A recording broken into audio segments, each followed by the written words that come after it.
Okay.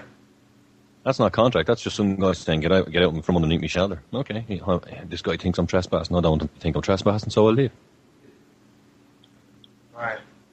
Or then maybe I feel like a walk. You don't have to tell people when you feel like a walk. I mean, you don't ring people, hey, I feel like a walk. Is that okay? You just go for a walk. That's not contracting. That's just going for a walk. Yeah. But then this is the thing. Once they feel they've got you out of the court, then they can go ahead without you. Well, remember this thing where the story with Mary Elizabeth Croft's book where the guy with the toothpick. See, that's bullshit, believe it or not. Is it? Yeah. Because I saw one similar with a guy who was told to sit down, and as soon as his bum hit the seat, the bailiff basically dragged him out of there. You're talking about Ian Freeman. Yeah, I think that was one. Yeah. No, he made a balls that. But he made a balls that before he got in there. All he had to do was ask, are you addressing me? Mm. Okay. And he'd already walked up and sat down in the defendant's place, you see. I wouldn't have been sitting there. I wouldn't have been standing there waiting for him either. Right. Okay, so how come that one was bullshit with the toothpick? Right. Well, okay. It's not complete bullshit. What I'm saying is, so the guy says, I'll take that toothpick out of your mouth. And the guy reaches up and takes the thing out of his mouth. Now, okay, it's not a great thing to do. But had he taken it out and said, are you addressing me at the same time? He would have had to say, release him. Right. Yeah. Okay.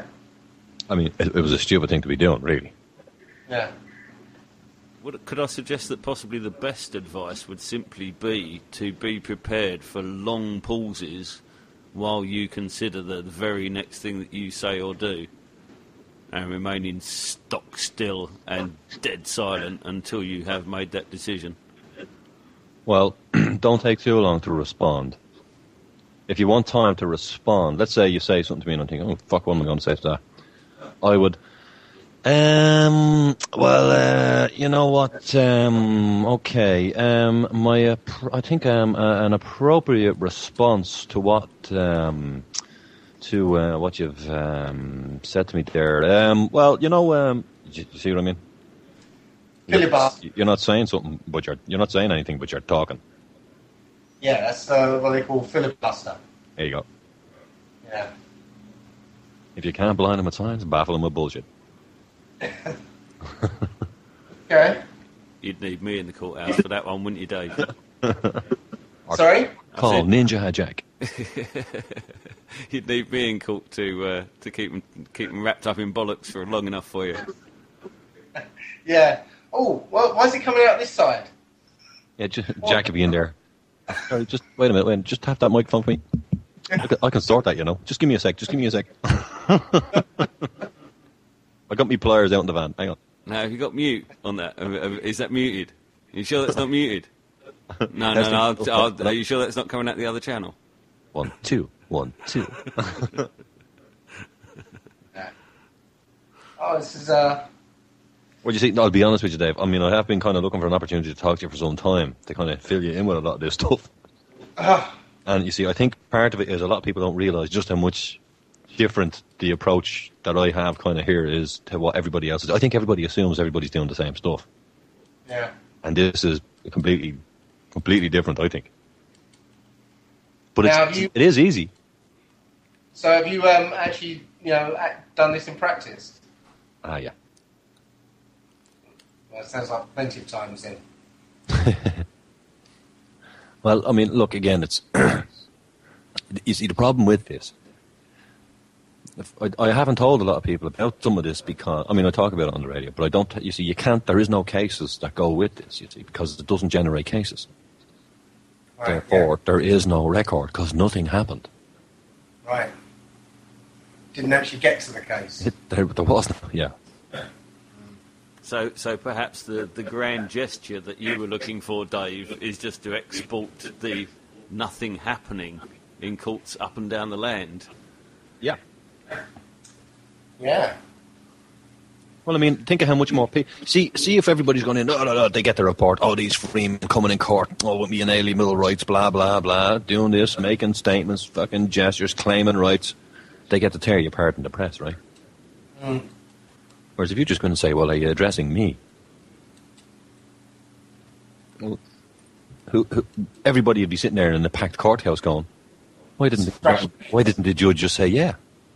What the hell did you up and leave for? He only just said, are you addressing me? What the hell is going on here? It's a whole different level, I think. Sure. Did you know that there was another case last Monday in Hereford with Guy Taylor? How did he get on? Well, it got dismissed. Okay. Well, he basically did a sort of cross between what I was going to do and what Roger did. So he basically. I think I was talking to him the night before. I think I told him a thing or two before he went in. Oh, okay. On top of that, I'll just say one thing as well. This thing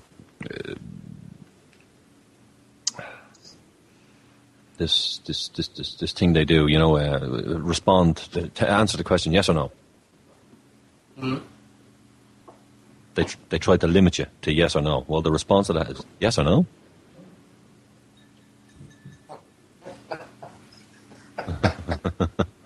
With a question mark. That's funny because I was trying to when I was practicing answering a question with a question, I was getting stuck on a yes or no type question. I couldn't think of a good response for it. There you go. You know what I mean? You'll have a cup of tea, Dave. Yes or no? Yes or no? Yes or no? Will I? Yes or no? What the fuck? Where the question is, will you have a cup of tea? I might. We sign this document. I might take care of that later. See, you've just dismissed him. Yeah. You don't say you are dismissed. You just say, I might take care of that later. Well, it's never later, right? It's always now. If they try this shit, we'll hold this case, we'll hold this standing till the end. Are you addressing me? I am addressing you. I'm here now. Yeah. I'm here now. You dropped out, I think, Jack. Is that what it is? He's gone. Bloody hell. No, I'm here. Okay, try again. I was just saying about the Star Trek show with Data playing chess against a human or a living adversary. Okay. And just the little tale that Dave told about his ideas with the council tax being around not losing the game and simply playing not to lose rather than playing to win. Yeah. There you go. There's clues and everything. Yeah. And you see, there's a reason for playing not to lose. What was Data's reason for playing not to lose? Well, everybody got pissed off at him if he played to win. Well, yeah, that's the storyline was that he got beaten by this human, and he shouldn't have because he's a computer, and he couldn't figure out why he lost. So what he did was change the parameters for playing the game. Yep. So rather than play to win and pick up the obvious avenues to success, he just played for a stalemate and frustrated his enemy. Yeah, but there's more to it than that as well. There was also a point, if I remember that episode correctly, where, there was a couple of comments where, well, kind of nobody bothers playing Data anymore because he just slaughters you every time. Right. Okay. Think of the Queen's champion, for example. Anybody who gets into battle with the Queen's champion who tries to kill him gets slaughtered. Yeah. So eventually, nobody's going to fight the Queen's champion. However, if the Queen's champion just keeps fighting for a draw all the time, then he's still going to get challengers, and it makes the Queen look good. Yeah. I see. And everybody has sport and enjoys themselves, and so the wheel keeps on turning. Yeah. It's all about keeping the wheel turning. Wow. See, that's what comics... Okay. Everybody gets up... Everybody is very... Well, I haven't quite gone through this in the radio yet. I was going to go through it possibly this Sunday. There's a lot of people upset about the IMF.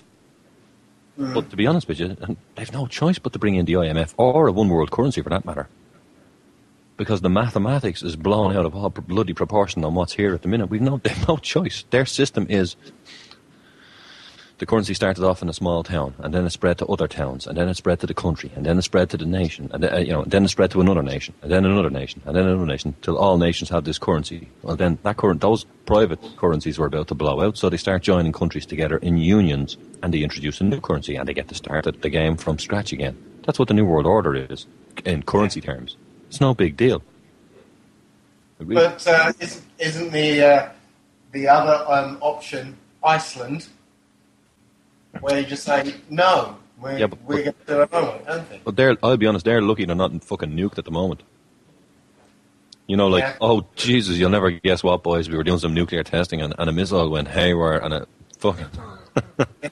You'll never guess what happened. Put our fingers, Yeah.